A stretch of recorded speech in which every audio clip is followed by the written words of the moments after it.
আচ্ছা, আপনি কি বর্ডার ক্রস করা মোবাইল কিনতে চান অথবা আপনার কি কেনার ইচ্ছা আছে? তাহলে থামুন, এই ভিডিওটা আপনি সম্পূর্ণভাবে দেখে যান। হ্যাঁ, আপনাকে আমি গ্যারেন্টি দিচ্ছি আপনি এই বিষয়ে অনেক নলেজ নিয়ে যাবেন। তাহলে দেখুন, বর্ডার ক্রস মানে আদার্স কান্ট্রি থেকে আসছে এবং আপনি অনেক কম দামে পেয়ে যাবেন। হ্যাঁ, অনেক কম দামে পেয়ে যাবেন। যেমন যে ফোনটার অরিজিনাল প্রাইস 30,000 টাকা, সেই ফোনটা আপনি 15 থেকে 18,000 টাকার মধ্যে পেয়ে যাবেন এবং খুব বেশি হলে আপনার থেকে 20,000 টাকা নেবে। হোক সেটা আইফোন, হোক সেটা স্যামসাং এবং রেডমি, ওপো, ভিভো সমস্ত কোম্পানির ফোন। এটা কিন্তু সত্যি যে এটা পারফেক্টভাবে সিল করাও থাকে, কিন্তু ওর আসল রহস্যটা হচ্ছে যে ওটা একদম ফেক সিল করা থাকে। হ্যাঁ, আপনি একদম ঠিক শুনেছেন, ওর সিল আগেই কাটা হয়ে গেছে। হ্যাঁ, একটা কথা বলি আপনাকে, হয়তো আপনাদের মধ্যে অনেকজন জানে যে ভারত থেকে চুরি করে নিয়ে আসা বহুমূল্যের অনেক সংখ্যক ফোন বাংলাদেশের পুলিশ বাংলাদেশে উদ্ধার করে। হ্যাঁ, এইগুলোই হচ্ছে সেই ফোন। আপনাকে বলি, আপনি যেটা দেখেন সেটা অরিজিনালি সিল না। আপনি প্রতিটা মোবাইল শপকিপারের কাছে নতুন নতুন সিল পেয়ে যাবেন। তারা পুরনো ফোনকে নতুন করে বিক্রি করে।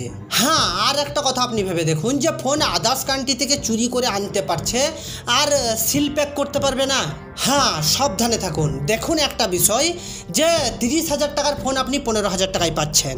আপনার কি মনে হয় অথেন্টিক প্রোডাক্ট? হ্যাঁ, আমি আপনাকে ভয় দেখাচ্ছি না, আপনি সতর্ক থাকুন। এইবার কোশ্চেন আসছে, তাহলে কি বর্ডার ক্রস করা কোনো ফোনই আমাদের নেওয়া উচিত হবে না? তাহলে এমনটা কিন্তু একদম না, আপনি নিতে পারেন। তাহলে আপনাকে স্পেশালভাবে নিজে কিছু দেখে নিতে হবে এবং তারপরেও আমি আপনাকে বলবো যে আপনি আইফোন নেবেন না, কারণ সেগুলো ডিরেক্টলি চুরির হয়ে থাকে এবং আপনি না চাইলেও জড়িয়ে যাবেন। কারণ আদার্স কান্ট্রি থেকে যখন চুরির ফোনের IMEI নাম্বার ট্র্যাক করা হবে তখন কিন্তু ট্র্যাক হবে না, কারণ আপনি খুব ভালোভাবে জানেন যে প্রতিটা কান্ট্রির সিম কোম্পানি এবং ISP আলাদা। কিন্তু যখন আদার্স কান্ট্রি বাংলাদেশের পুলিশের সাহায্য নেবে তখন কিন্তু আপনি ট্র্যাক হয়ে যাবেন। আর বেশিরভাগ সময় এমন হয়। এর কারণ হচ্ছে যে আইফোন একটা বহুমূল্যের ফোন, যেমন ইন্ডিয়ান প্রাইস 60 থেকে 70,000 টাকা দাম এবং বাংলাদেশের প্রাইসের কথা বললে লগভগ 1 থেকে 1.5 লাখ টাকা।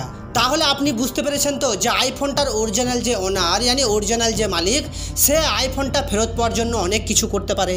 আদারওয়াইজ আদার্স ফোনের কথা বললে সেখানে আপনি নিতে পারেন, কিন্তু আপনি চেষ্টা করবেন যে ফোনটা যেন খুব দামি না হয়, কারণ খুব দামি ফোন হলে পুলিশ কিন্তু সেখানে বেশি মাথা ঢোকাবে এবং সেটাকে উদ্ধারও করে নেবে। হ্যাঁ, 60% কেস কিন্তু এমনই হয়। এক্ষেত্রে আমি আপনাকে 100% গ্যারেন্টি দিচ্ছি যে বর্ডার ক্রস করা ফোন সবসময় চুরিরই হয়ে থাকে। হ্যাঁ, সেগুলো সবসময় চুরি করে আনা হয় আদার্স কান্ট্রি থেকে। এবং এই বিষয়ে আর একটা কথা ভেবে দেখুন যে হয়তো বর্ডার ক্রস করা আপনি অনেক দামি একটা ফোন কিনে নিলেন এবং সেটাকে পুলিশ উদ্ধার করতে পারলো না, কিন্তু কিছুদিন ব্যবহার করার পর আপনার ওই ফোনটার IMEI নাম্বার ব্লক হয়ে গেল। তাহলে সেই পরিস্থিতিতে আপনি কি করবেন? এমনও তো হতে পারে যে ওই দামি ফোনটার মেন ওনার, দামি ফোনটার প্রথম ওনার প্রতিটা ওয়েবসাইটে গিয়ে তার IMEI নাম্বার ব্লক করে দিয়েছে। হ্যাঁ, এমনটা না হওয়ার কিছু নেই, কারণ এমন অনেক হয়েছে, আমি দেখেছি, আমি জানি।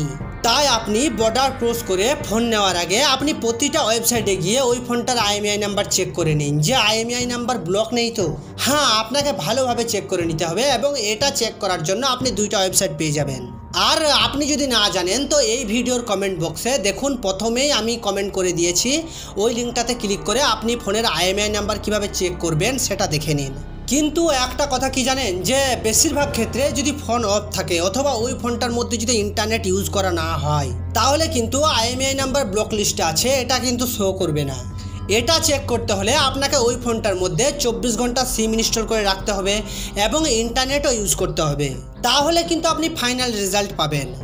এবার আমি আপনাকে আমার নলেজ থেকে একটা কথা বলতে পারি যে আননোন ব্যক্তির কাছে ফোন কেনার আগে অথবা বর্ডার ক্রস করা ফোন কেনার আগে আপনি ওই ফোনটাকে খুব ভালোভাবে টেস্ট করে নিন। হ্যাঁ, তার সমস্ত কিছু চেক করে নিন। এবং আপনাকে আবারও বলছি, আপনি যদি টেস্ট করতে না জানেন তাহলে আমার কমেন্ট বক্সে যান, আমি সেখানে লিঙ্ক দিয়ে দিয়েছি, আপনি সম্পূর্ণভাবে ভিডিওটা দেখে নিন। তাহলে চলুন, আর আপনার মনের মধ্যে যদি কোনো রকম কোনো কোশ্চেন থাকে, ডাউট থাকে, তাহলে আপনি কমেন্ট বক্সে লিখুন, আমি আপনাকে অ্যান্সার জানিয়ে দেব। এবং আপনি যদি প্রথমবার এসে থাকেন তো প্লিজ রিকোয়েস্ট করছি আপনি একটা সাবস্ক্রাইব করে যাবেন, কারণ আপনার সাহায্যটা আমার অনেক দরকার।